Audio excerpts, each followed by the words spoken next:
Hey everyone, I'm Jen, and I own a veterinary technician relief business. And I'm Michelle. I own a veterinary technician mobile house call business. And you are And you are listening listening to to Endless Endless Journeys, Journeys, the Vet the Tech Vet Tech Odyssey Odyssey podcast. podcast. In this podcast, we will be discussing and meeting with credentialed technicians who have created their own path with business ownership within the veterinary space. Our goal is to help inspire burnt out vet techs before they leave the industry altogether through our stories and the stories of other vet tech business owners.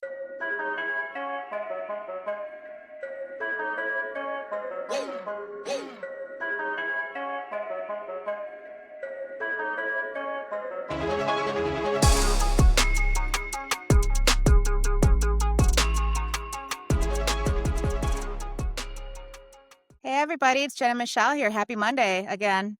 Hi, happy Monday. Right? Isn't it weird doing this on Mondays? It's our day off always, but Mhm. then I feel like the listeners are getting ready for their work week. Yeah, I don't know. Yeah, it is. It is weird. It's our day off. It's our day off from our other It business, is. but it is not a day off for us. Our our No. recording days, they they last pretty much all day. And it's not a bad thing, but it's definitely you think like podcasting is fun and like that's not a job. It is. It's a job. It's a job. Mhm. Yeah, it's a job. As we're on our second month right I now, know, I want to yep. say It's maybe officially been 6 weeks. yeah. Oh my I think it's been a gosh. month. June June 30th 30th. was our first one. Well, it was when we published. So I guess, yeah, we started recording sooner than that. I think it was 6/22. Yeah. Yeah.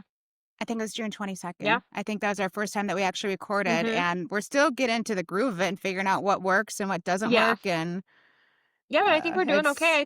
We've gotten some feedback from people and we love the feedback and I think for the most part everyone's happy from people who are giving us feedback. So if you aren't happy, we'd love to hear your feedback about it. yes, just be nice about it, please. But Yeah, yes, be gentle, give us grace. be gentle. Yes, yes. We're putting our heart and Constructive souls into this. criticism. Yes, the positive constructive criticism. Or am I using that word twice? And I mean, I feel like the podcasts I have listened Yeah. to, they have definitely changed throughout the Yeah. years. When me and you were prepping for this, I listened to the first episode of my favorite podcast and listened to their latest episode. I'm like, dude, they changed so much. So I know, like us, we're just going to keep changing Yeah. as we evolve, and we're like, what works, what doesn't work. So what you hear now may not what you hear in like 2 years from Right. now. Yep. So for sure, So, yes. All right. How was your week, Jen? What's going on in your world? my week has been pretty good. I worked 2 days last week, and then I spent the majority of my off time editing and working on podcast and my social media. So, like I said, it's been like my almost my little second job. So I've just been really focusing on that. And then the weekend, I so my weekend started on Thursday because we recorded on Thursday, and then Yep. Thursday night I had to stop the recording because my husband surprised me with wine tasting tickets, and we both had a really rough week, and it was just something that we needed to do, and it was a fun date thing, so we went and we did that Thursday night, and it was so fun, and it was really nice, and we had some really good wines. So we did that on Thursday. Friday, I had lunch with my mother-in-law on Friday. And Oh, I always enjoy doing that. Uh, you did mention that. yeah, yeah. So we went to a Mexican restaurant, one of my favorite Mexican restaurants in town. And that was really fun. And then Friday night, I just hung out with my husband and we kind of just chilled Friday night. I think I actually worked on editing Friday night too. So, and then Saturday, I had a day with my girls. We had another girl day where we got our toes done. And then I went out to lunch with one of them and we actually talked about the podcast. And she was telling me about how she's really enjoying the podcast and really just talking about the specific topics that we've published so far and just getting that good conversation going and still kind of talking about work, but more in a positive sense of, what good things can we bring out of it. So I always enjoy that. And then Saturday night, we had this little art on the green is what they call it in town, where they just have a bunch of people who have their own private businesses, and they basically put up booths all over, and you can kind of just walk up and down and window shop. And so we did that Saturday night, me and my husband and his best friend. And then we just kind of hung out and downtown, just pretty chill. And then Sunday, me and my husband had one of my old friends over for dinner that I haven't seen in years. So that was really nice. It was the first time they met him, and we just had a really good time. So it was busy. Always a busy weekend. I love it. I feel like every time I talk to you, you hang out with your friends so much, and me, I have to like pre-schedule with my friends. I will always pre-schedule the next date. I'm like, okay, hey, we're hanging out at lunch. When can I see you again? I swear it's always like 6 to 8 weeks out every time. Like by the time we all get each other's schedules meshed up. And I have like little groups of friends that may not necessarily intertwine. I have my two like vet tech friends. Well, one's a vet tech, the other one is a veterinary assistant turned groomer. We go out to lunch often, but we had to reschedule that. And then I I had a short week this week. My baby sister was in town. We were celebrating her graduating college. I'm so proud of her breaking the generational curse of our family, which is none of us besides me and her out of like 20 hillbilly cousins graduated college. So with her doing that, I was like, I'm going to get you a gift. Why don't you come on up for the weekend? So I had a very short work week myself. I only worked, what's it? Thursday, Friday, and Saturday. I worked Nice. Saturday as a makeup day for taking off my Tuesday and Wednesday clients to be with my sister. And I was in the car with my best friend and my sister. And I'm like, okay, Ada, when are we hanging out again? And me and Ada both get up on our phones. And I'm like, oh, is this date good for you? This date's good for you? And we're like, okay, yes. So we found a date, I think, in September that we're going to see each other again. And it's at the beginning of August. Mhm. And I went home with my baby sister and she was like, you and Ada are crazy. I'm like, why? She's like, you guys are breaking out your phones and trying to find the next date to hang out. And you Yeah. guys are trying to schedule Welcome to it. being an adult. That's what I told her. I'm like, baby girl, you're 23. Hmm. Your older sister is much more than that. We have to pre-book these things in life because she's young. She's 23. So like, I think her and her friends are still in that fun age where they just go hang out whenever and they just, do the 23-year-old thing versus us. We're grown adults. So we're like family, kids, job stuff. And we're just trying to like Yep. make it one day every 8 weeks or so. Yep. Yep. Yes. But it's so important to me. My friends are so important to me, and those relationships are so important to me. And for me personally, I get through my work week because I have something to look forward to during the weekend. So if it's somebody that I haven't seen in a long time, or even, I mean, one of the girls that I hung out with, she's the same girl that I work with on Tuesdays and Wednesdays at the place that I relieve at. So it's one of those things where for me, I just know that if I have something to look forward to, then I am going to be in a good mood. I'm going to be happy. I'm going to be ready for the weekend. And I think every now and then me and my husband will be like, okay, we just need a chill weekend, just us. But for the most part, we are such extroverts, and we have the same friend group.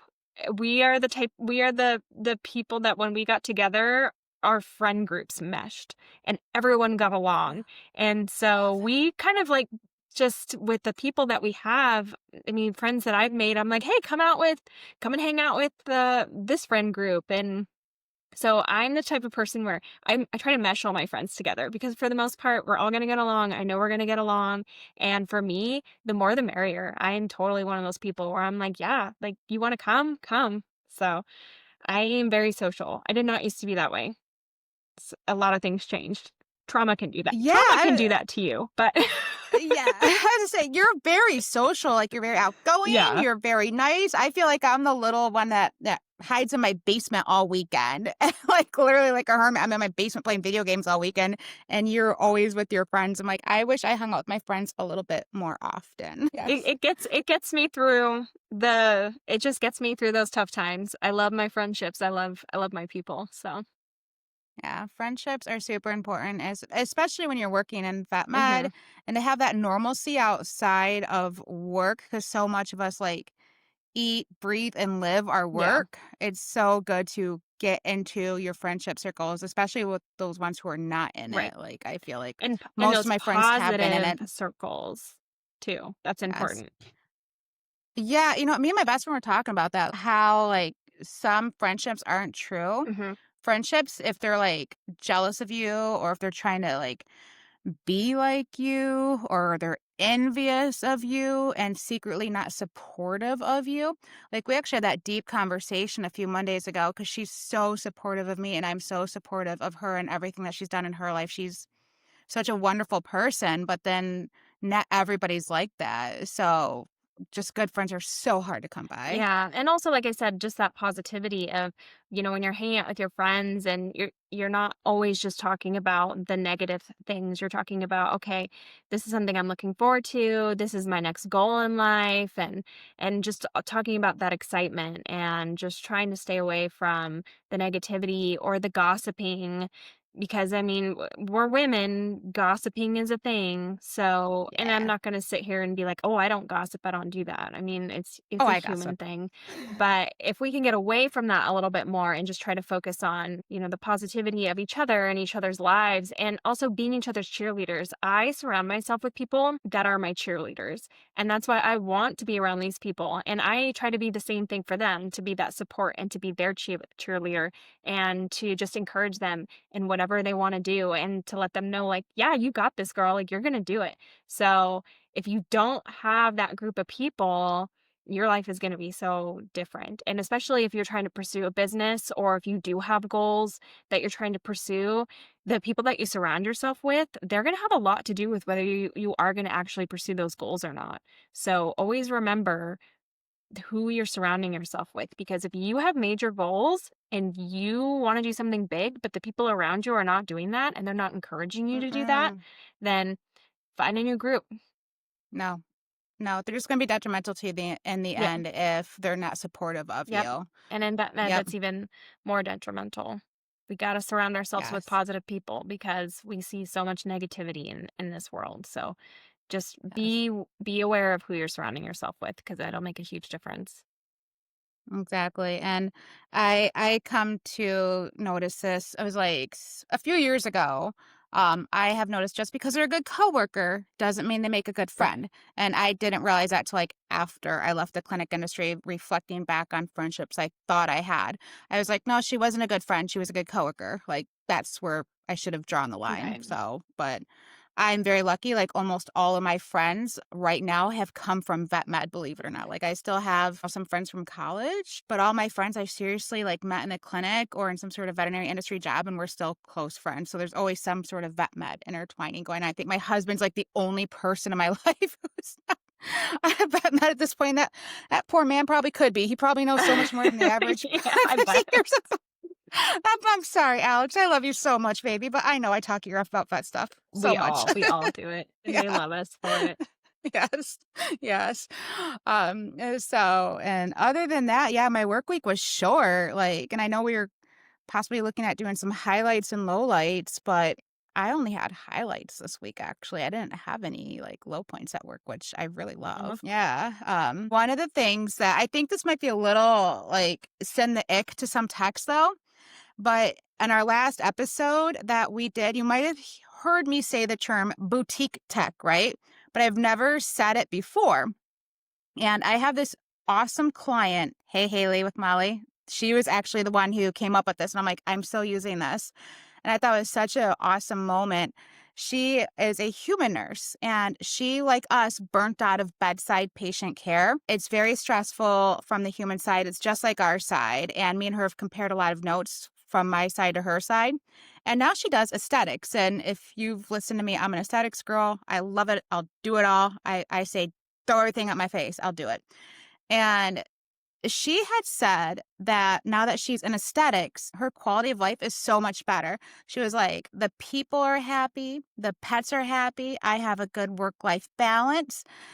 She was like, everything is just happier doing what I'm doing. And she was like, I'm like boutique medicine. I'm like, oh, boutique medicine. I like that. And I'm like, I'm a boutique tech.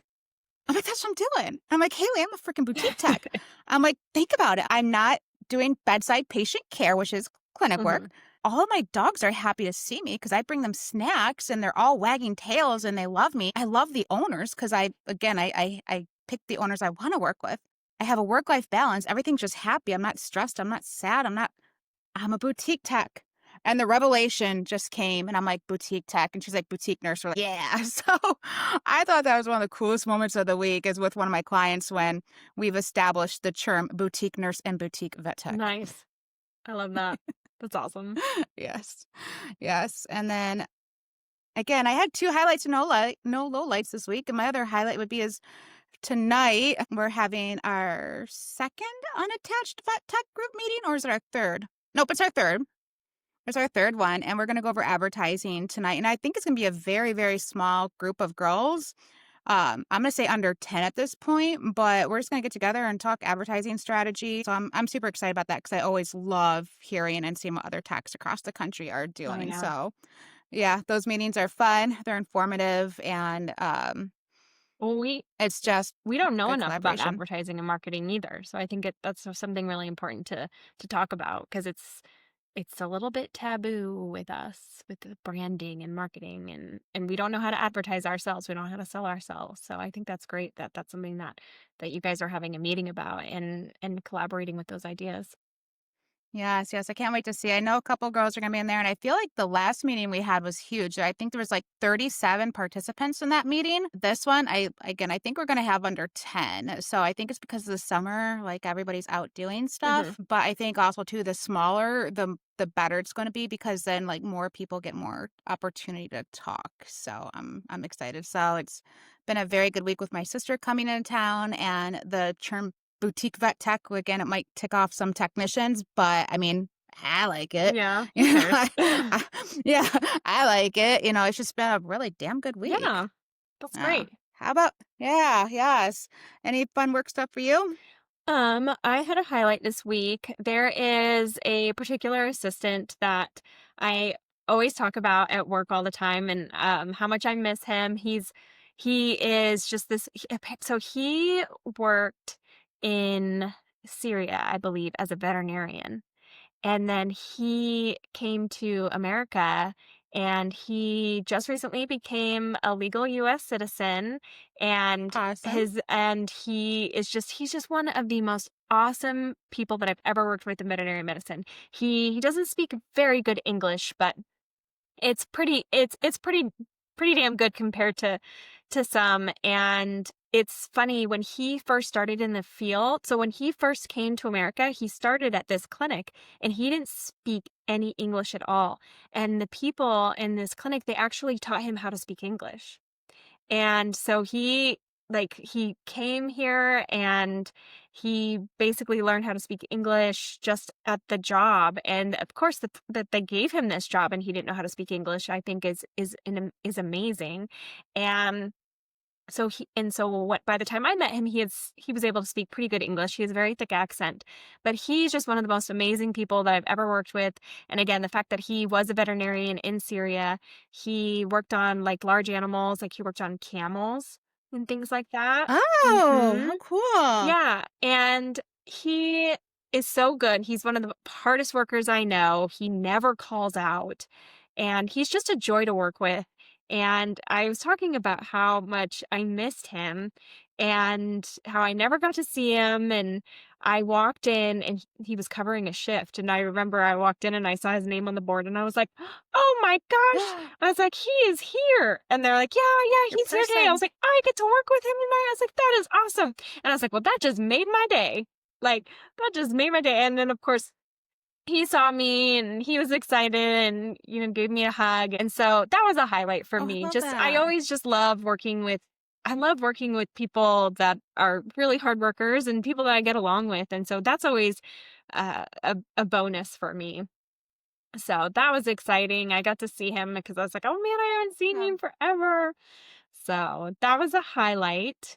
And then a low light for me is basically the opposite. I just found out one of my best friends that I work with pretty much every day. And I even say, like, I make sure my schedule is the same as hers because, like, work isn't bearable without it.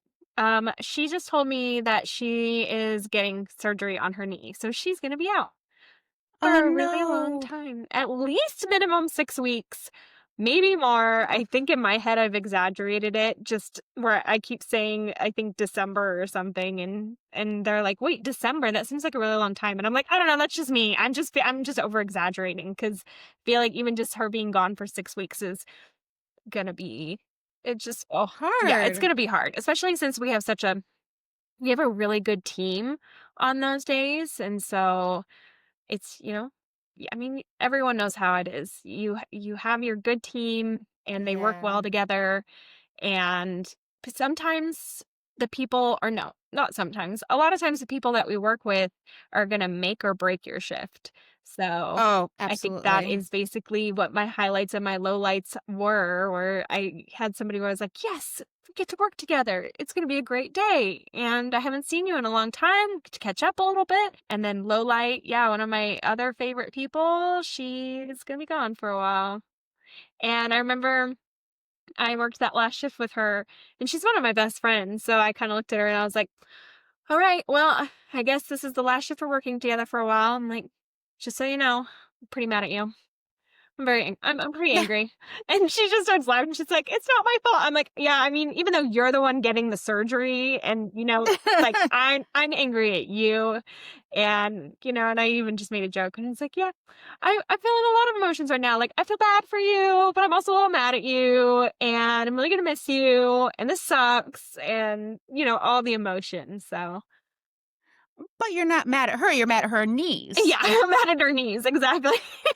Yeah, you're just mad at the muscle or the bone in her knee that's causing her to have surgery, the human. It's just you're just mad at the knees. Yeah. Yeah. And of course, it's That's one of those things too where it's like I see her pretty much every single week at work. And so it's nice when you have like one of your best friends that you see at work all the time. And then you're like, "Oh my gosh, I'm not going to see you at work. What am I going to do?" And so, yeah, that'll be sad, yeah. but it's okay. I'll get through Yeah. it. Yeah. I'll have to admit I had my work buddies too, like my best friend who I always talk about, Ada. Like there was a few times where if she was absent, I'm like, who am I talking to Yeah, today? Like exactly. what am I doing? Who's gonna help me pick on our boss if she's gone? Like what? Like Yeah. you get your work friends 100% and Mhm. they make it or break it. When she's back, maybe like, when all y'all have the day off the next day, hopefully, like go out and like go Oh, party yeah. and get her back up on those For sure, for knees, sure. like Well, and she's also my celebration. snowboarding buddy, so that's the goal, right? Is like, Okay. we need to get you back so we can go snowboarding together because I don't have another snowboarding buddy.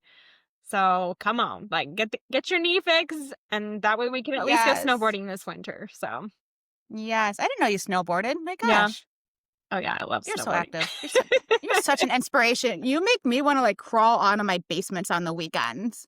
Like, when I hear about all this stuff, I'm like, "Maybe I shouldn't." Even, like, one of my good friends, Ashley, I love her, but she goes camping and she goes tubing with all of her friends, and legit, she doesn't invite me, Aw. and she was like well, here's the But you thing, though, don't it's like cool, though, camping, because she's but I don't like the yeah. outdoors. She's like, because I mentioned it slyly, I'm like, "You never invite me camping." She looked at me, she's like, "You outside with bugs and dirt?" And I'm like, "You got a good point, bro." And so, but it makes me wanna do it because 'cause I'm like, "God, all my friends go outside. I think I should see what the sun looks like when I'm not in my car at work." Like, maybe I should aspire to do something more than drive around my car. So, I don't maybe I'll pick up my husband's been like, "Yeah, you need to pick up golf." I'm like, "But it's hot outside." Like, I'm such a prissy. Like, he actually calls me, and some people might think this is like a not so nice thing, but it's so truthful, which makes it funny. He calls me the concrete princess. Like, that's my nickname because he's like, the second you get off concrete, you fall apart. And I'm like, yeah, you got a good Oh point. man, So, yeah, yeah, camping will be yeah. hard for you. I'm just gonna lay it out. Yeah, it don't like, hey, but if it's not your thing, it's not your thing. Just find out what your thing is and do Yeah, it. I need a freaking hobby, man. I know. I feel like I have a lot of hobbies. I have too many hobbies, but Yeah. it's what keeps me going. It brings me so much joy. That's why I do it. Yes. And of Yes. course, Yeah. winter I'm going to time, like find it a snows here hobby. all the time. Like, what else are we gonna do? And so we love snowboarding, and it honestly makes the winter go by so much faster. And then it gets to the point where I'm sad that the winter's over because I'm like, damn, I'm gonna miss snowboarding. Okay. So let's make this a goal. By this time next year, let's make it 8-8 because 8 is my lucky number. Okay. So August 8th of next year, I will have found a hobby. Okay. I'm Perfect. gonna find a hobby. Yay. I used to box actually back in the day. I Oh, did that's that. I did, awesome. yeah, yeah. But again, we were inside. I mean, yeah. We were I mean, inside. I So also I was go okay. to the I liked it. gym. I mean, I do that every Yeah. day. That's also an inside activity. So, Yeah. So I'm gonna find something. I'm gonna find something where I can, have a hobby. nice. So we'll see. Yeah. All right. So what do we have on the list for today? I know we got our question of the week, and Yes. I know we have a really good interview we're super excited Yes, about. we're going to interview Sharon today. Sharon Vaturi. She owns RVT Seminars and she does workshops and training. And she talks about communication and how important communication is between staff and clients and things like that. So we will be interviewing her later in this episode. But yeah, I think the next thing that we have is talk about question of the week. And then we should be moving Yeah. on to our interview. Awesome. So I will be pulling up the question of the week. Okay. So I feel like this is a good question because it can pertain towards both a mobile tech and a relief tech. So I thought this was really good. And this one, once again, is pulled from the Unattached Vet Tech group. And this person asked, what do you feel is an appropriate travel charge for services? I like it. Yeah. Jen, what about you? What do you do if like a clinic is out of your normal radius? Yeah, so a lot of the clinics, just because of where I live specifically, are either about an hour away, at least the ones that I really want to work at as far as the emergency clinics. So I don't charge a fee if it's within an hour of my driving capacity. Because honestly, I know for some people, uh, they hate driving long ways. That doesn't bother me at all. I honestly prefer driving long ways because it gets me mentally prepared for the shift. So, not a big problem. But anything after an hour, as far as if I have to travel over an hour, I charge $50 per that hour. Some of my jobs are about 3 hours away. So, with that, I charge a $150 travel fee on top of my shift fee that they're paying already. And then, of course, if they are paying for my hotel stay or apartment stay or anything like that, that is included as well. But I do charge that extra travel fee, anything over an hour is what I do. And I've only done driving. I haven't done any flying. So I guess I don't know necessarily if I would do that same thing. I mean, I don't know.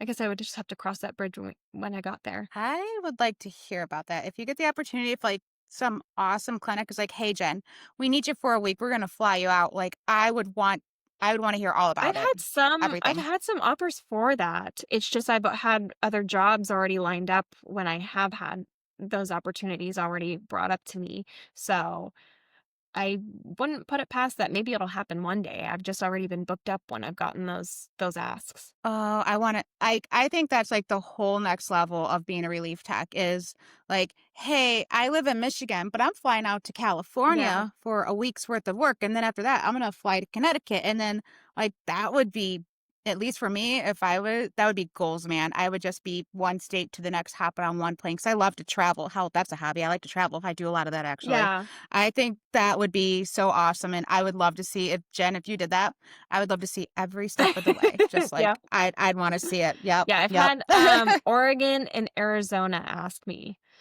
but again, I was already booked up at the time, so just didn't work out. Nice. Yeah. Well, I got a feeling you're gonna start getting more offers. Just got that feeling. Maybe. I do.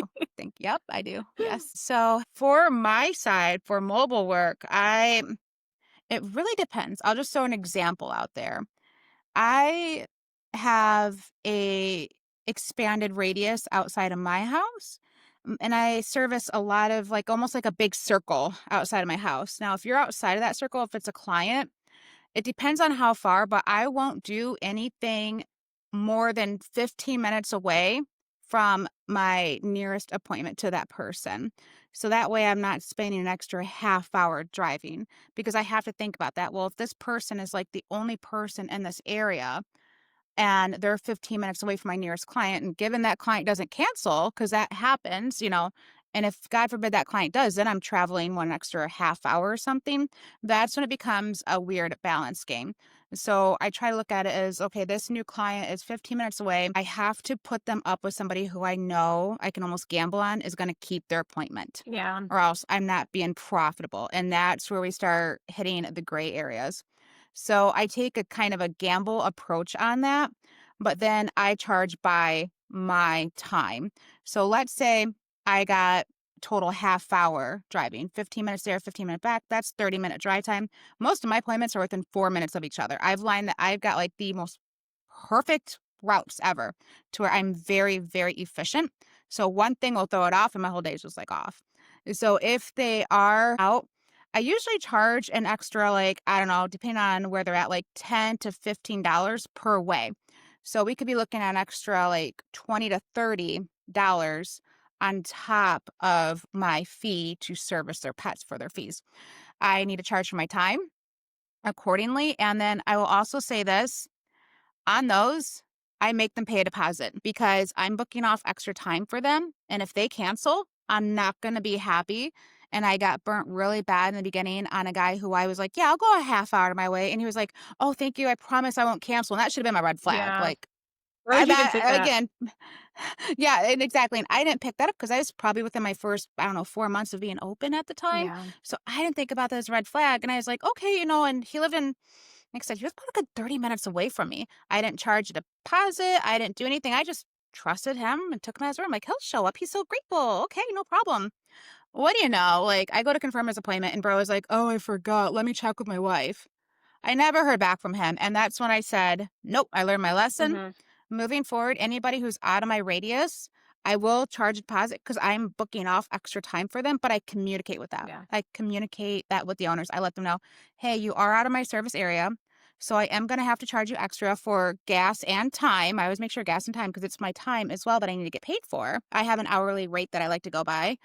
And because you are far away and I'm booking off time, I do have to charge a deposit, which is going to be at least the appointment or the amount of gas and time I'll be spending. So they at least have to pay like half up front through Venmo to secure their appointment. Because again, I got burnt once. I'm never going to let it happen Yeah. again. And it's what I have to do to make sure I'm profitable at the end of the day. I mean, and that's what most emergency clinics do when we have services.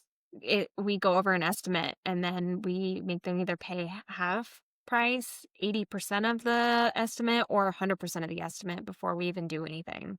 And a lot of people get angry about it, but it's because of that we've been burned. And Yep. unfortunately, you just can't trust people anymore. No, you can't. And you've got a business, right? Exactly. Do you charge a cancellation fee? No, I don't. I kind of do. Okay, so I kind of do. I I start off everybody at the benefit of the doubt. So like my established clients, like let's say it's been a client of mine and they've been with me for a year and it's the first time they cancel, absolutely not, because I know this person.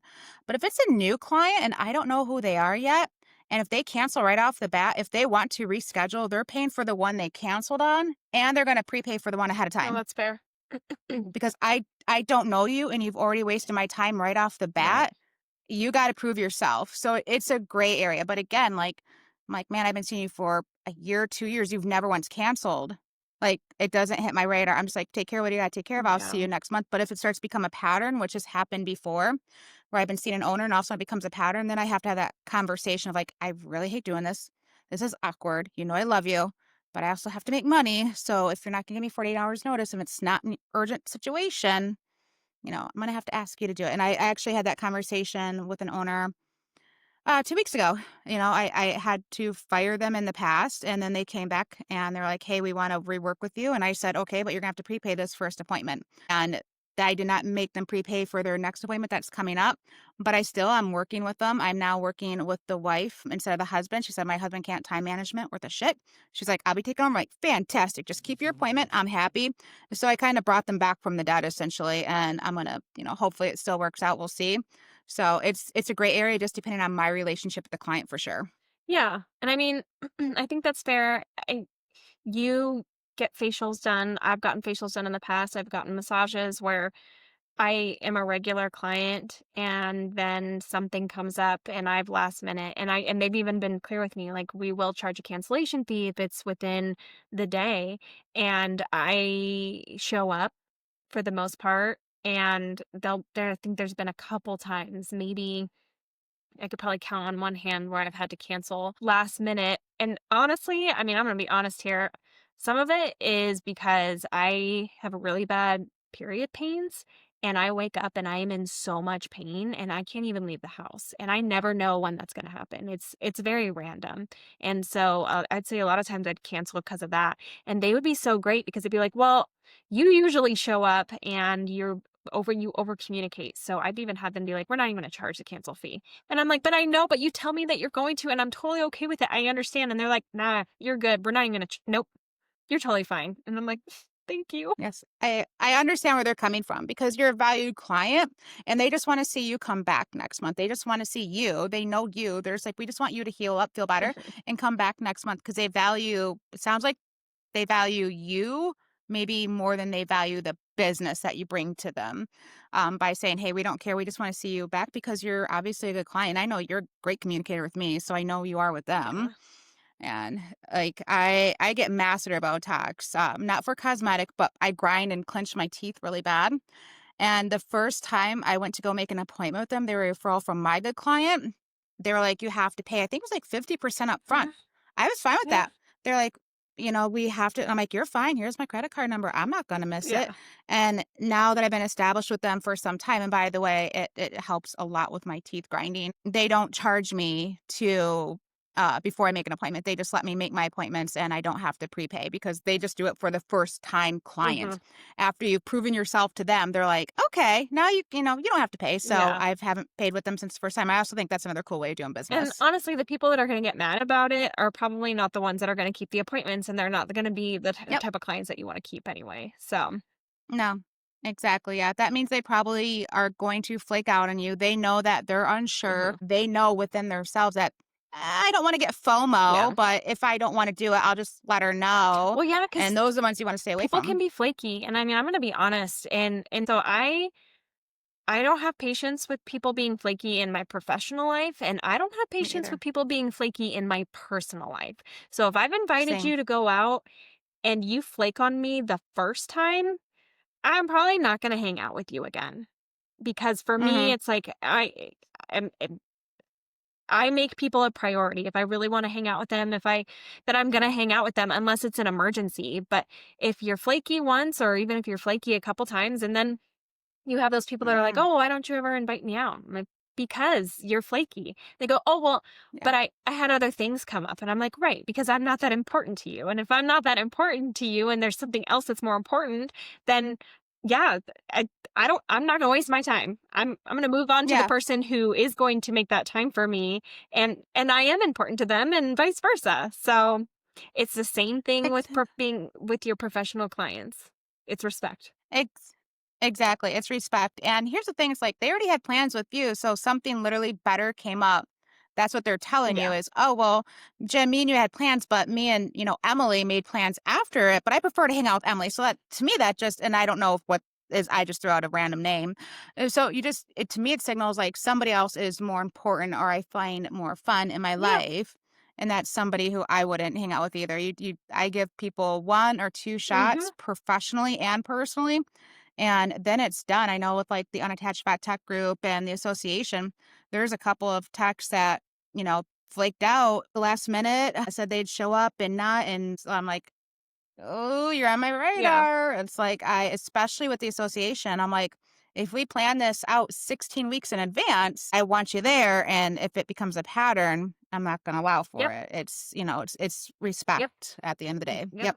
Mm-hmm. And Yep. we have a lot more respect for ourselves too. And I'd say I might have had to learn that the hard way, but I learned it eventually, Me and too. I'm happier for it. Me too. Yeah, it keeps your friendships and your relationships, your work relationships Yep. stronger when people show up and say they're going to do what they're going to do for sure. Yep. Yes. And so, with all that being said, is there anything else before we move on to our exciting guest? I'm so excited. Nope, nope. I think that was it for our little half of it. And so yeah, now we're gonna get Sharon on and we're gonna have a really great conversation here. So really excited Okay. for you guys to hear all about Sharon and what she's doing and how she is bringing empowerment to veterinary technicians. Yes. All All right, here we right. go. Welcome in. This is one of our interviewing episodes. As you guys know, we've been doing some interview episodes, and then we've been having our special bonus episodes, me and Michelle's Chill and Spill episodes. And then, of course, we just have other episodes with just me and Michelle where we talk about things that are going on in the veterinary field. This is our third official guest interview that we're doing today, and we're super, super excited. We are here with Sharon Vaturi. She's an MS and RVT. She is a credentialed veterinary technician in California, and she holds a master's degree in biology with a focus of infectious disease and molecular microbiology.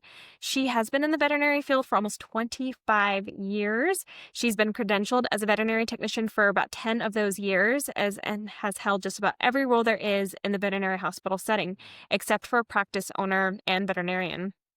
Her veterinary related businesses include providing in person training workshops and seminars to veterinary teams.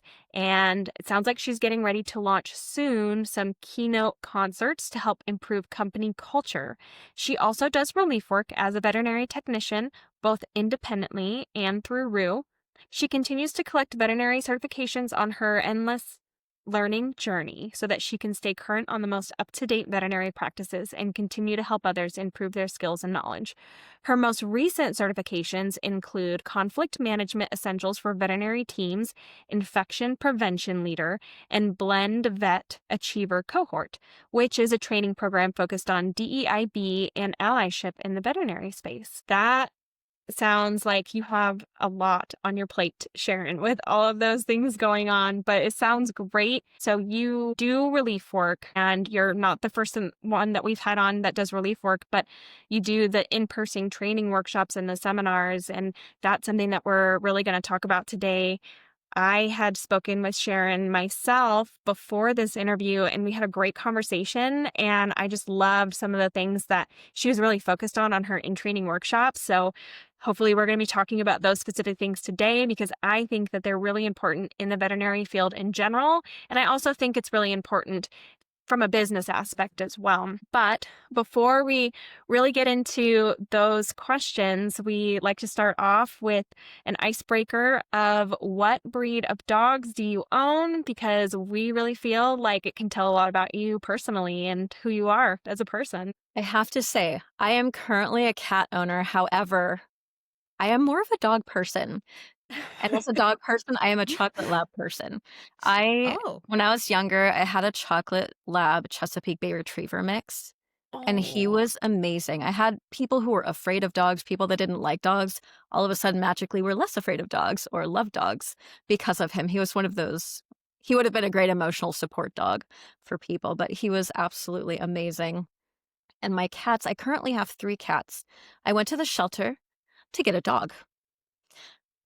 And I ended up with cats. I never made it to the dogs that day. They walk you through the cat section, Oh. and one of the cats just had her eyes were wide open, and she was so super focused. I got stuck there. I couldn't walk away from her eyes. Just Oh, sitting that's there. so cute though. I love that. I mean, but that's how like you know that it's meant to be at that point, right? You're like, okay, this is what I was meant to be You're here for. supposed to come home with you, so I took her and her sister.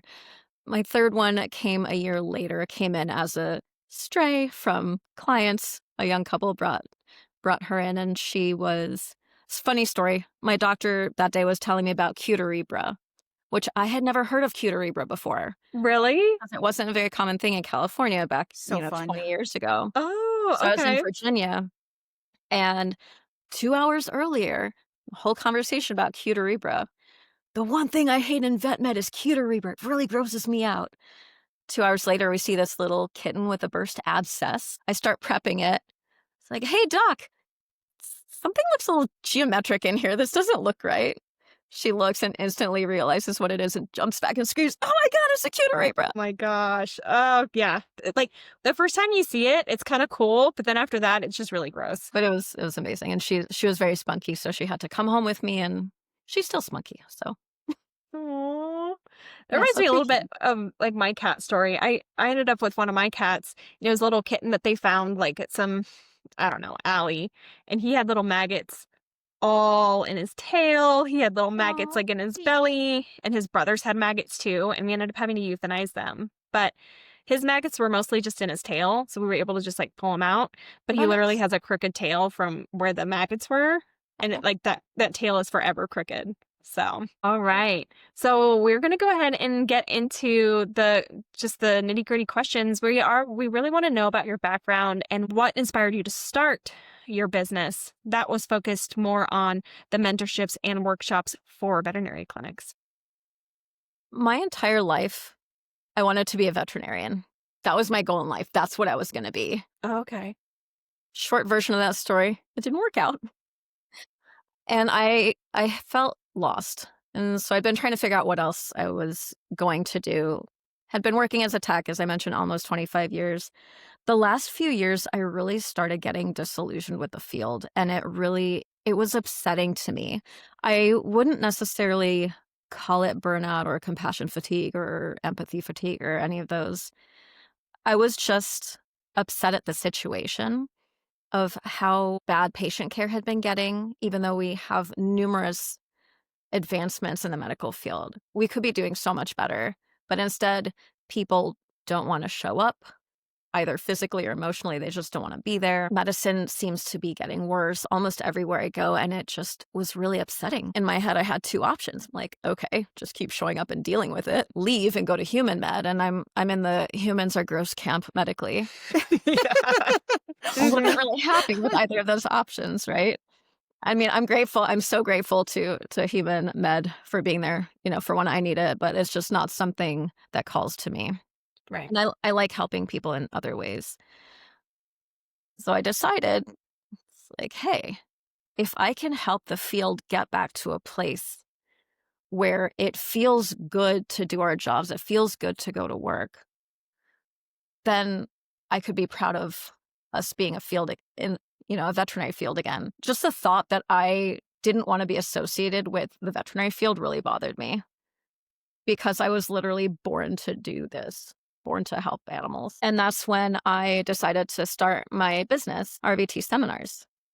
The funny thing is, I had the idea back in 2018. I got the website, got the email address, did nothing with it. And so a little under a year ago, I was putting a speech together. I joined a public speaking group to help work on improving my public speaking since that was the direction I was going. The phrase that we hear all the time, clients yell at us all the time because we don't even care about animals. All we care about is money. I had repeated that so many times to other people when they asked about why the suicide rate is high, why we're having all these problems in the field.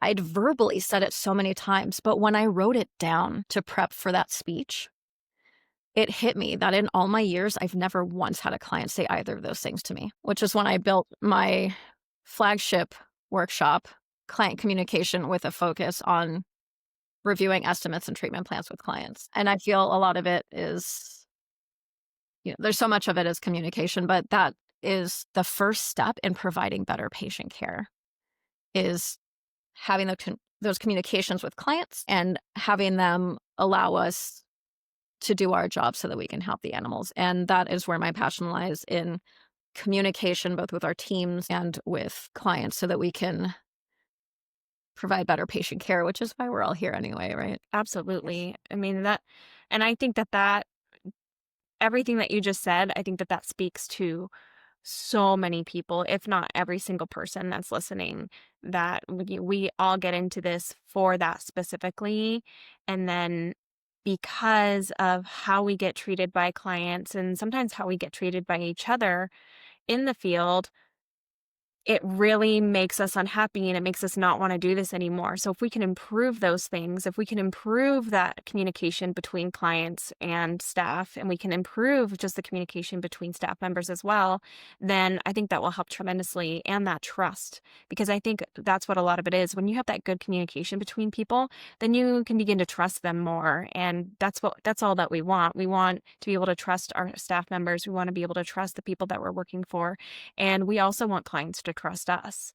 And I think when clients say those things of what you had just said, as far as saying that we're in it for the money and we don't care about the pets, it's because they don't trust us.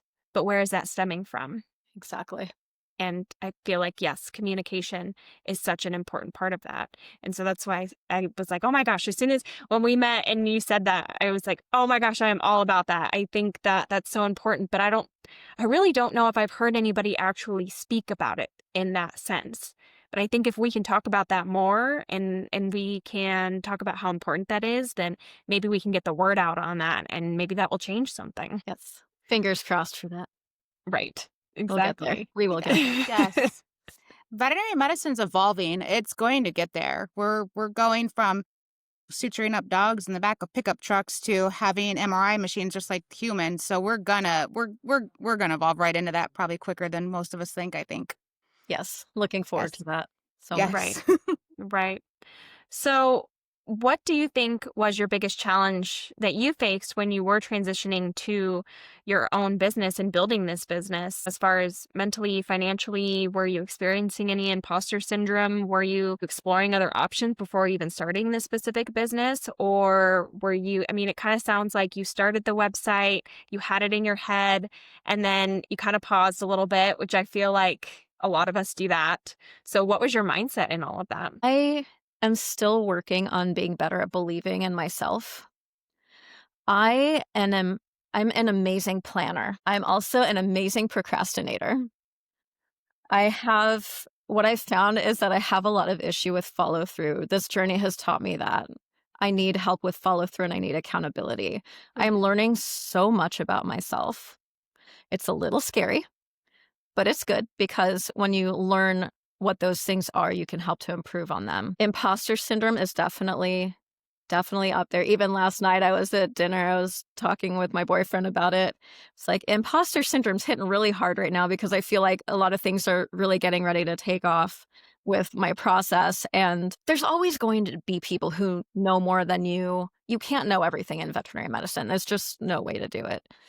You can know a lot, but the most important thing is to be open minded and to be comfortable with feedback, be okay saying, I don't know, and to ask why. Financially was definitely an issue. I decided a little over a year ago to stop working at a veterinary clinic full time. I was the lead surgery tech at an emergency and specialty hospital. And I told myself I was going to give myself 6 months to start making an income from what I'm doing. And as I do, I kind of fizzled out.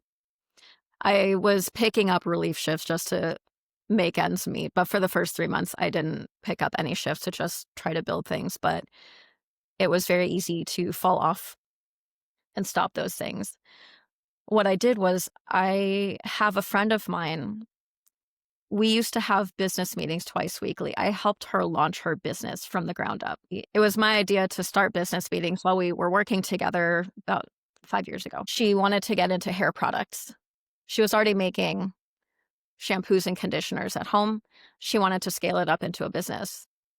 And I asked her, what's stopping you? She said, I don't know. I don't even know where to start. So I said, do you want me to help you with that? And she said, yes. The next day, we had our first business meeting. That night, I bought us brand new notebooks and pens because who doesn't Right. have a literal clean slate, right? And we built her plan from the ground up. We set short-term goals, long-term goals. We discussed logos, suppliers, and things like that. Because I also do custom bath and body products I'd been doing for a really long time. So I had suppliers and I had all of this information for her. As we started building hers, I also started building mine. However, and I had to look this up recently, I had to go back and get my book and see where she had one business plan, I had 14, which is not very realistic. I had to really, really narrow it down, and that I only did relatively recently when I boiled it down to in-person training workshops and seminars and the public speaking, two very related businesses. And that has been really helpful. And another roadblock for me is the mindset of I'm not a salesperson. However, when I think about it, with clients, when I go over estimates, I have a really high percentage of approvals, whether full or partial approvals. I don't get a lot of fully declined estimates. Why is that? Have to start analyzing. As a scientist, my scientist brain goes, okay, let's go ahead and figure this out, right? And it completely comes down to why am I in this field? Patient care. Mhm. The patients need these things. I can convey that. I need to be better about applying that to myself and veterinary clinics that I am going and offering my services to, because I know that what I'm offering is going to help them Mhm. because I've seen it in just about every clinic I've been to. Almost no clinics have full training programs. Some of them might have a trainer on board. I've only worked at 2 clinics in my time that have had a full training program, Hmm. and that just was really upsetting to me, and even when I was managing a clinic, I tried implementing a training program, I got so much pushback.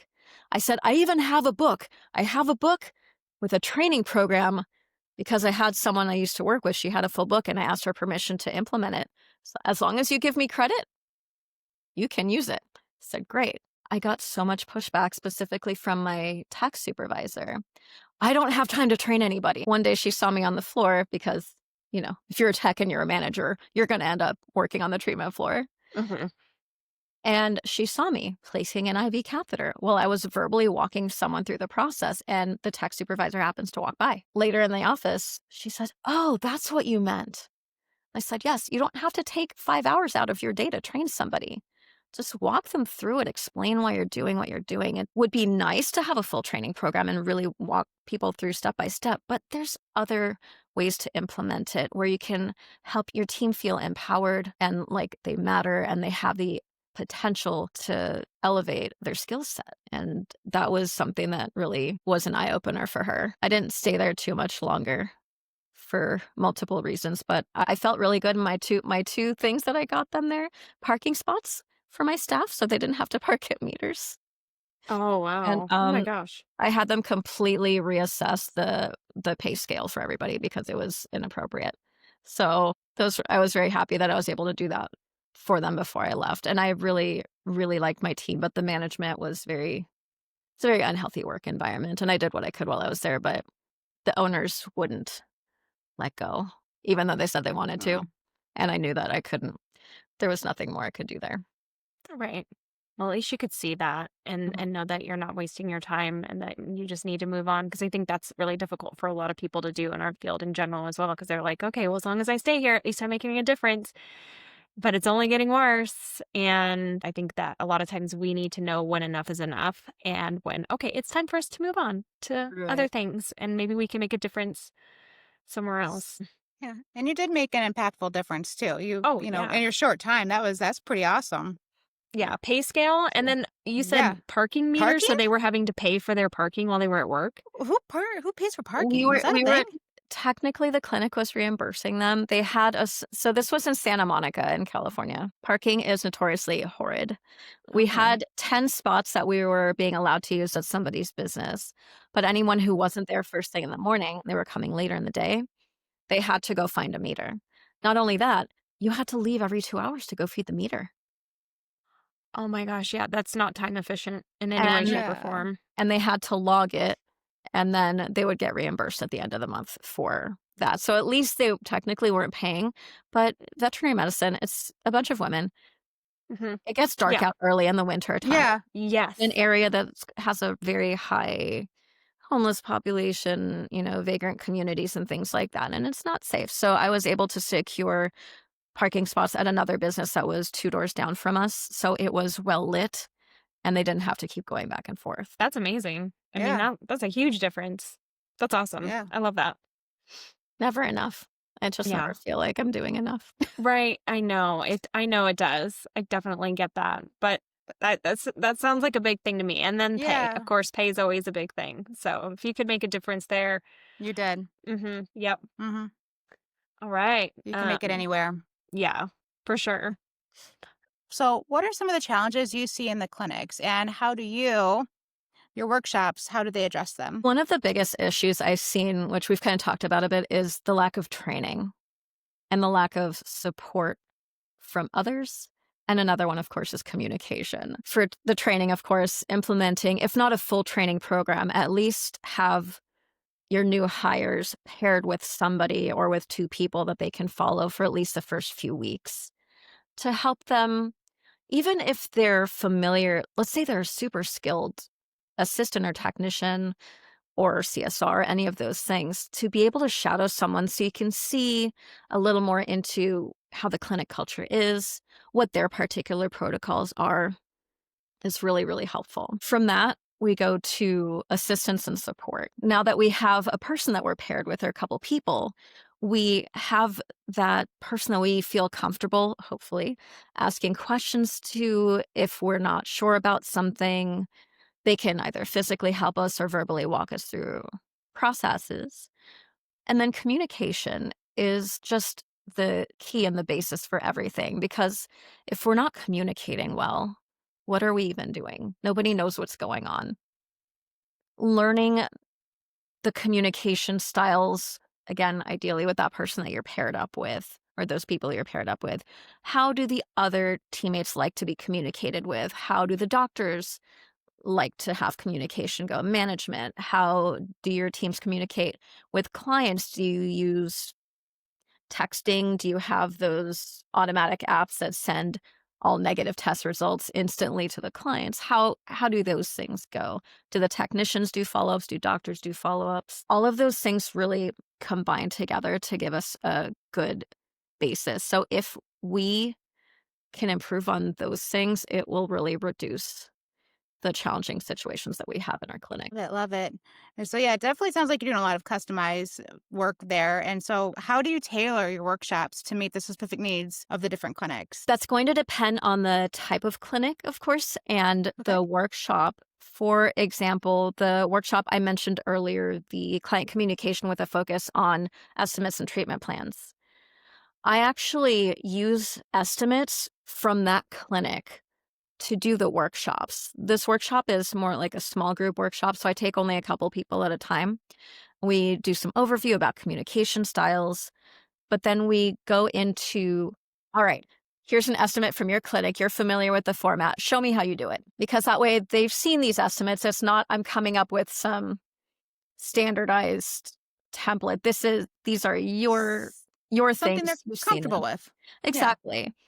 And that really helps them to be more comfortable because if it's a different estimate, I've seen estimates done so many different ways. Yeah. But having that as a start, and I also talk with management. I will look at those estimates and if I have recommendations on improvements, because I have seen some really not great things on the way some of the estimates are even presented in terms of what you're signing or who's initialing what or whether they're signing anything. I feel it's very important that the person who goes over the estimate should initial or sign the estimate because that way if there's an issue, you can go back and it's again, and this should really be focused not on blame, but improving our process. And I feel a lot of what we do in vet med is we like to, when something goes wrong, we like to blame. We don't want to try to fix it. We just like to get mad at the person who did it. Hmm. And Hmm. that we really need a shift there. But I will make those recommendations to clinic. There was a clinic that I was just working with recently where they had, and their sister clinic, it was funny, their sister clinic did it, but they didn't, but they have two different softwares where we have your exam fee is usually bundled with a medical waste disposal fee. And so each of those had them as two separate line items. And when you look at the estimate, it had the price for each. But on the printout that goes to the client, one clinic, it added both of the numbers and just put it under the exam line and a zero charge for the medical waste, even though it's not, it's just hidden. And the other clinic had them listed out separately.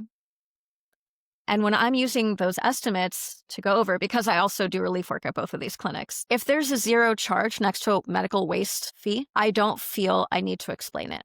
But if there's a number there, I feel I need to do this. And that's when people think that you're nickel and diming them. Mm-hmm.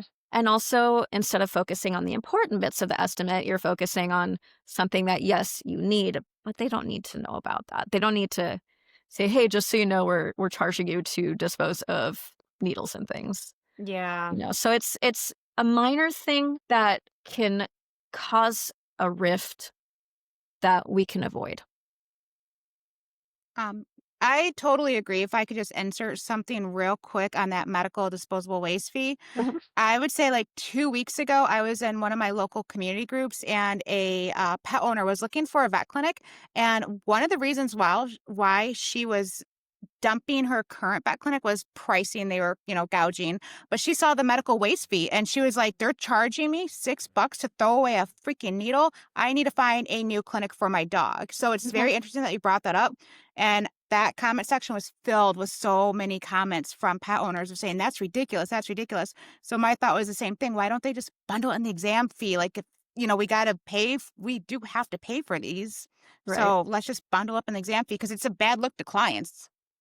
It is, and that's exactly what it is. They already feel that we're trying to gouge them price-wise. Why give them more reasons to be upset about it? Whether Right. you're charging it, whether you're bundling it in somewhere else or what it is, but it's not because it is a cost of doing business. Right. Yeah. So it should be bundled into everything else, but something like a medical waste disposal fee with as much as we're charging for blood work these days and exam fees, I feel that that charge is relatively negligible, Mhm. but I understand if you wanna charge it, that's fine. Bundle it in somewhere else so that Bundle. it doesn't look like you're trying to do that, you know? Right. Yeah. No, that makes sense. So, I mean, that to me sounds like already a very impactful moment just on trying to help them with their bundling their fees. But has there been any other success stories where your training has significantly improved the clinic's operations? So I have medical math seminars that I do, and I've done Oh, with this mostly a lot of one-on-one training so far, but I have seen such a difference in the confidence levels of these technicians and these assistants because so many people in the world, not just in veterinary medicine, are terrified of math. Mhm. Every time I start, when I see that they're having an issue, I say, "Hey, if we've got some time, would you like to go over this?" Or if I'm offering that as a tutoring service, because I do that as well, they get really excited, but are tentative, like, "I don't know. Like, I want to, but I just really hate math. I don't know if I wanna spend more time doing it." And what I tell them at the beginning is, "Okay, I'm gonna show you this technique, and you're probably not gonna love math after we're done, but you might hate it just a little bit less." And I teach them basically cross cancellation, just setting up a problem properly cross canceling. So this is mostly for dosing, CRIs, and things like that. The look on these people's faces when they first get it, they just light up. And it's like the first time somebody has a successful venipuncture or IV catheter replacement, you see them light up and they're so happy. And that to me, there's nothing better than that. To empower people with knowledge and skills is just there's nothing like that for me. Nothing else comes close. that light bulb moment, that aha moment where they, yeah, no, I know what you're talking about. I used to actually tutor college algebra when I was in college. I was a peer tutor, Mhm. and I originally failed out of my math class, but I went back, repeated it, and I did it so well that I became a tutor so I could understand the struggles. And that moment where they light up, it makes your heart melt because it's that aha light bulb moment where they figure it out and they're so excited. Right, it's that Yes. moment where you know that what you're doing matters. You can see it in that moment. It's kind of like the easy fixes with animals too. It's like, "Great, we were able to fix them and send them out the door. It's great," as opposed to these ones, it's like, "Okay, this is gonna be a really long process, long hospitalization, and hopefully they're better after." It's that kind of instant-ish gratification, right, that we're always trying to get. Yes. Yeah. Yeah, I can see it. I love it. That's very cool that you love that moment, that light bulb moment. Yeah, and I even just wanna say, I personally and now I don't know what your guys' experience are in what they have been in the clinics as far as medical math is concerned, but there are some veterinary clinics and some veterinarians that absolutely do not even trust their veterinary technicians or their assistants to even do medical math. So the veterinarians are doing all the math, and then they're just telling us what to do. And so I had worked in clinics before where, I couldn't double check the veterinarian because at that time as an assistant, I hadn't gone to school. So I couldn't say, hey, this medication looks like it may not be the right dosage or there might be a mistake here. And then I went to school and then I worked at a clinic where I was the one doing the math, and the doctor also did it, but I did a lot myself as well so that we could collaborate together, and if there was a mistake made on either one's end, then we could say, "Hey, I don't know if that's the right dosage," or, "Hey, I think that there might be a mistake here." And I felt like I was better utilized as a technician in order to be able to do that medical math, and I felt like I was using my brain, and I really love it. And I'm not a math person. I think I got A's in everything except math. I always got B's in math growing up, but also the more that you do it, the better that you're going to be at it as well. So when you get that practice, and then when you do get really good at it, then that builds your confidence as well. So I think that clinics should be allowing technicians and assistants to be doing that medical math. And of course, like you said, a lot of times they just go, "Oh, well, I don't even want to do that. I'm not good at it." But the only way you get good at it is if you do it Practice. a lot and you practice. And so the same thing with math as in with anything else. So It's a I skill. love that. It's a Yeah. skill for sure, and I mean, I've worked with veterinarians who can't do CRI calculations, and that's nothing against them. I mean, a lot of them hate math just as much as anybody else, and they're just not comfortable with it. But the good thing is, when they'll admit it, and I'm happy when I'm there because I'm like, "Well, I love doing math, so we're set." But there my biggest issue with so different clinics where you go to, some of the doctors will give it to you, like, give this many mils of the drug, some will be give this many mgs of the drug, and some will be Yes. mgs per kg. Uh, Great. Mhm. I I don't like when they just give me the volume they want me to draw up, because what if they're basing that on a different concentration, and this week we have a different concentration of drug, Yeah. oh. and that makes me really uncomfortable. I prefer the doctors that give me a milligram dosage or a mg per kg dosage. Other than I love doing math, and it's just fun for me because 'cause I'm strange in that way, but it just helps me to make sure that I'm confirming that, yes, this is a dose. Because especially, like, buprenorphine, that's one of those ones that comes in, either Yeah. zero point 0.3 or zero Point point 3. 0.6 mgs per mil, and so, like, "Oh, well, the oral one comes in this dosing, but the injectable is this, but we only have this one this week, so what do you wanna do?" And it just makes me uncomfortable. Mhm. Well, and I know, and I don't know if you have this experience, but one of the clinics or a couple of them I work at where they use SmartFlow or they use VetRadar, and it does the math for you. And it does the math, like, all you have to do is put in the kgs of the animal, and then all you have to do is put in the medication and then the mg per kg, and then it does the math for you, which Uh-huh. is great sometimes in an emergency. Because I'll tell you what, sometimes it's like, okay, weigh the pet, pop in that medication. Let me get that medication real quick because they tell me a mg per kg for Torb, for a CHF dog or something like that. Or, I think we have our midazolam dosages pretty ingrained in our heads. But for the most part, sometimes I feel like with the vet radar, I'm not allowed to use my brain a little bit because I'm like, okay, well, the vet radar is doing all the math for me. So we do kind of get spoiled in that sense. So I do think that we need to be challenging our brains a little bit more and doing the math, just, I mean, because double check, there's nothing wrong with double checking either. So I think it's important. Mhm, and computers Or can be wrong triple. sometimes, Yes. Yeah, Yes. they can. Just which is scary because we rely on them so much. yes.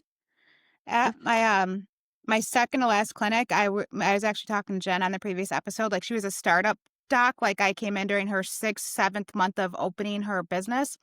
My husband actually made an Excel sheet. He's like one of those computer guys, like super smart. He made an Excel sheet of all the drugs that my doc liked to use. And all we have to do is I'd have to just put in the pet's weight and it would calculate all of the pre-meds. I think she was using propofol for her induction and her acepromazine for post-op for vocal dogs, like all of that and the drip rates into an Excel sheet. So all I did is pop in the pet's weight, push print, and it would shoot out. And I'll tell you, my doctor, of course, we were startup, we were just very small, loved it. But you're right, computers happen. So, and I honestly, like, my drug calculation brain rotted after that because I never used it again. And I have to. My husband made a handy sheet for my doctor and myself. Right. I've Yeah. used those before. I've worked at a few clinics that have had those spreadsheets that Excel where you do those, and I can make those as well.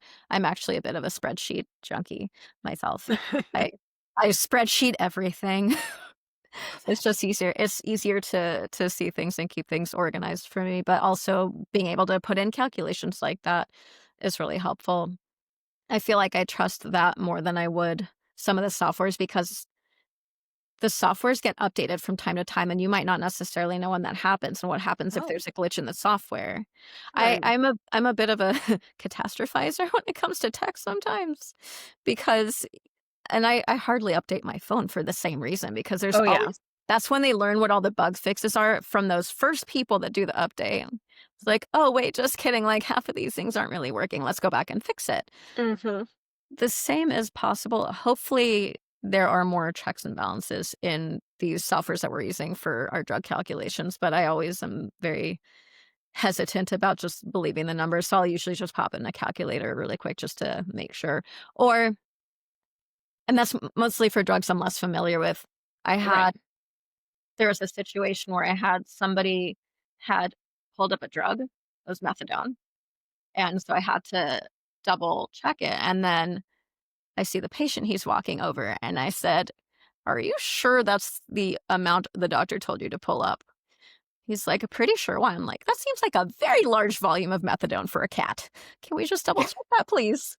And so again, you can visually see for those drugs you're familiar with if it makes sense for that animal or, even looking at the numbers. But if it's something you're less familiar with, I would normally just calculate separately. Yeah. Yeah. No, exactly. Well, so moving on from that and talking about like utilizing our technicians for certain things as simple as math, why do you think technicians are often underutilized in clinics? And do you see that a lot in the clinics that you are doing these training workshops in? And how do you help change that with your business? 100%. It goes back to something you mentioned earlier is that word trust. Because a lot of our doctors don't trust the technicians, and a lot of that this is a whole other can of worms to get into. We can't even agree on a title for veterinary technician, credentialed veterinary technician in the US. Because of that, it makes it hard for people to know what our job description actually is. And also the fact that you don't need to be licensed to do certain things in certain states. So there's no consistency there. When we get to the point that we can agree on a title, we can agree on title protection so that only credential techs are doing credential tech things. And schooling is required to do that. I know it's a Right. long ways off. We can get to a point where there's this minimum ability of our credential technicians that not only our doctors, but now our clients can also trust. Our clients will understand what we do is more in line with what human nurses do in terms of we're doing lab work, we're doing radiology, we're doing all of these things. Because right now, as you know, they don't know what we do. It's like, oh, you just play with puppies and kittens all day. It's great, Right. you know, and they don't understand how technical our jobs are. Once we require schooling, and I know this is a big, very controversial topic Hey, for we're all people, about controversy Yeah. right? on here, and I'm like, Give it. completely agree with you. Yep. So keep going. I could Yep. talk about this for a long time, but I won't Us too too. much. Yep. But right, so schooling, and I'm not saying we have to like change over right away, but maybe put something in place for like in the next 5 or 10 years. These are the requirements you can maybe get grandfathered in if you've had X number of years in, but you need to do it by this date. After that, everybody needs to go to school to do anything medical on animals. I Hmm. think we Yes. really need to do that. So Yeah. schooling is a requirement, getting one name for our profession Yeah. across the board and that title protection because then it will be more akin to the quality that we should be providing to our pets. Once all that's in place, and once we get our doctors to start trusting our technicians and their teams, because that's what we are, we're teams. A lot of people looking at things like employees and staff and all these things, but really what we are teams, and we need to work together to build something better. So really just having that trust there is going to be the main thing. I went to a conference, WVC, in March this past year in Vegas. I was there. They had I don't know if you went to the technician utilization talk. I don't believe I did. That's not in my wheelhouse since I'm not in a clinic Mhm. anymore. But all the talks there were fabulous that I went to. They were. The tech utilization one just kind of blew my mind because I knew there were a lot of things that we could be doing that we aren't currently, but one of the biggest ones that to me I was like, "Whoa, that's so cool," was ultrasonography. It's like doing a FAT Yes. scan Yeah. Hmm. because it's similar to reading a microscope slide or looking at results, and it's like, great, I found these things. Here are the results, doctor. Now you interpret those results. Mhm. And ultrasound is the same thing. And looking at it from that perspective, I'm like, that is amazing. And I'd been wanting to do ultrasound, one of those hands-on ultrasound labs for myself anyway, because I love it. But now if I can actually work with doctors that will let me be their acquirer of images and trust me enough to do that, it might be worth that $700 to go do that workshop. But if they're not going to let me do that, I want to learn it for myself, but it doesn't make sense financially. But also, when you can do that and they allow you, that is criteria for, hey, look, I've learned these new skills. I can provide this much more value to the clinic. Let's talk about a raise at this point. Right. And also that saves time for the veterinarian as well to be doing other things. And I actually personally know someone who is going to school to do that. In one of the clinics that I do relief at, they do imaging, and one of the licensed technicians is going to school to be able to actually go in people's homes and do ultrasounds, and then she wants to Oh, eventually start her own mobile business of hell being yeah. able to just pop in, do the ultrasounds, and then send them off to a veterinarian to interpret those results. So, yes, that is definitely a thing, and that's another option of somebody who can own their own business on doing something that they're passionate about. So, yes, that's amazing that people can do Yeah. that, and ultrasonography is getting so much bigger in veterinary medicine in general. So, I think it could go a long Mhm. ways, and just like you were saying, as far as, "Okay, now I can do this skill, so you should pay me more." I will say as well, when I graduated and became licensed, I worked at an emergency clinic, and I remember talking to my boss about getting my VTS in ECC, and she said, "I mean, you could, but half of the skills on there that you do, we don't really even perform here anyway." So, and I remember kind of being bummed. I mean, actually, no, I was very bummed, and I was like, "Man, that sucks." But now at the emergency clinics that I do work at, most of those skills I actually do perform. So, That's great.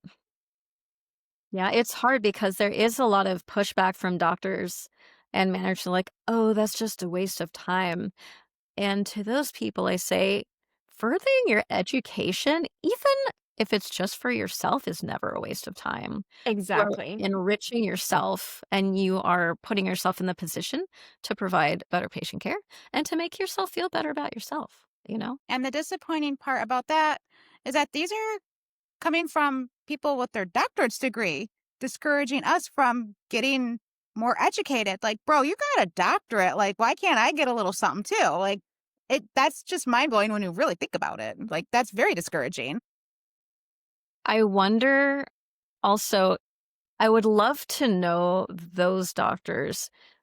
Because are these doctors that are kind of over it, like, are they nearing retirement and they're like, "Oh, this is just a waste of time," or, "Oh, this field isn't making money, and even if you do that, you're not gonna get paid more anyway." It's like, "Yeah, well, maybe not here at Maybe this not here. time." But is it I I would love to know more about the person themselves who's saying that because a lot of people in the veterinary field are jaded. They're again, we have that burnout, compassion fatigue, and all those other things, all those fun, sad buzzwords. How we fix that is by improving ourselves so that we can improve the lives of others. Because patient care at the end of the day, it's not just helping the patients, it's helping us, and it's helping the pet owners. And I don't think a lot of people see it that way. No, not anymore. And in one of the episodes that me and Michelle just recorded, we blatantly talk about how people who limit themselves on that or listen to other people who discourage them from what you said, getting educated, getting their license, learning more skills. The only person that you're hurting when you do that is yourself because those other people, they don't care about you and they also don't know Yeah. where you're going to be in 10 or 15 years. Just because like you said, just because you're going to be limited to do things at that specific clinic, or are you going to be there forever? Because also, me and Michelle have been very adamant that you really shouldn't be at a clinic for a super long time if once you've reached your peak there or once you've reached your limit of what you can do there. Mhm. Once you've done that, it's time for you to move on so that you can move on to bigger, better things. Because the more skills that you learn, the more you're worth. And then the more that you can get paid. So stop letting other people tell you where your career is going to go, because the only person that has control of where your career is going to go and how much you get paid is you. It's nobody else. Mhm. Mhm. Agreed. I was just gonna add in, I have a feeling the ones who are discouraging are the ones who are on their way out the pasture. Like, they know they're getting ready to retire. They probably don't wanna put too much money into their staff because, well, hell, Imma be selling the clinic in 5 years. Imma be shutting the doors in 5 years. Whatever, I'm gonna be gone, so I wanna save all of this profit for myself, so when I retire, I have more. That's who I see saying that personally, is that grumpy old veterinarian who's on his way out the door, who's trying to pinch every penny he can, but that's just me with my maybe my jaded head on a little bit. I definitely see that. What I also see, though, is people who failed at doing the thing you want to do, because if they can't do it, nobody else should either. And that is very, again, not the teamwork mentality, right? No. I had a manager one time. She was going off on me about a whole bunch of things about my team being so slow and all these things. I'm like, ma'am, it's not my team because you technically didn't give me that title yet, which is fine. But, she said to me, if you want to be a good leader, you need to be better than everybody else at every single thing. No. No. I agree with both of you. I said nothing because I knew this was not a winning battle and it was not a matter of winning an argument, so I just allowed her to have her opinion. I feel very strongly the opposite. I feel you should surround yourself with people who are better than you, because if everybody has that thing that they're good at, they feel they're contributing. They Mhm. can each help each other with the things, and they now have ownership over things, and they feel more invested. They feel like they matter. And that's all most people really want, right? Other than save all the animals. And Yep. they wanna feel like what they're doing matters, and when you can be there to support others, and you empower other people in that way, they feel more connected, they feel more loyal, they are more likely to stay, and more likely to support you in your decisions because they know that they are the best at this thing that they do. And it just helps to overall, I feel, make a healthier workplace culture. Yeah, absolutely. I Absolutely. completely agree with that. That is what we're all trying to do, is we want to have a purpose, and we want to know that we are making a difference, and we want to feel appreciated.